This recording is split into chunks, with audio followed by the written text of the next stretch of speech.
Supergirl 2026 rating. 2.55.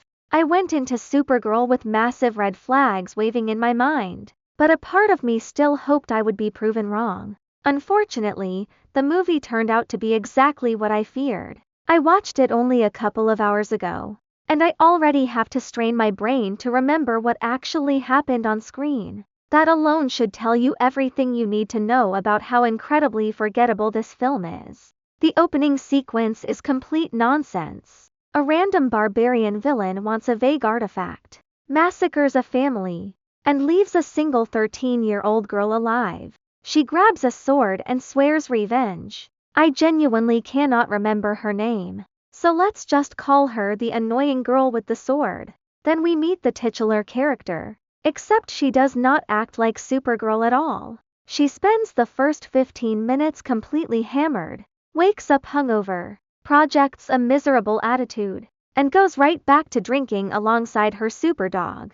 This is our grand introduction to a major anchor of James Gunn's new DC universe. Eventually, the annoying girl tracks Supergirl down in a bar, begging for help. A drunk Supergirl randomly jumps in, and the plot finally limps into motion right before the dog gets poisoned because the script suddenly remembered it needed a ticking clock. From that point on, the movie is a mess of inconsistent writing.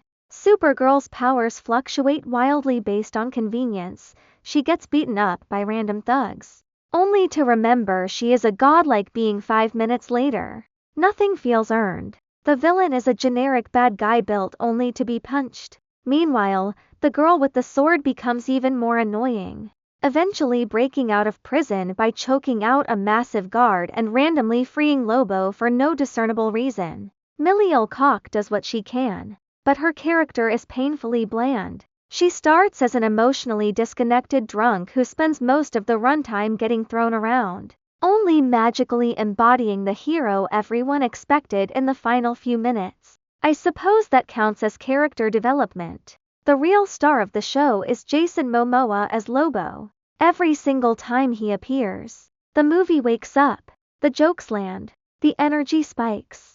And you can tell Momoa is having the time of his life channeling massive biker energy with chains, cigars, and absolute chaos. I would much rather watch a standalone Lobo movie. Worse yet, the film frequently feels like James Gunn is plagiarizing himself. The music player, the headphones, and the quirky humor feel like a desperate attempt to recreate Guardians of the Galaxy, but without the heart, charm, or memorable chemistry that made those movies work.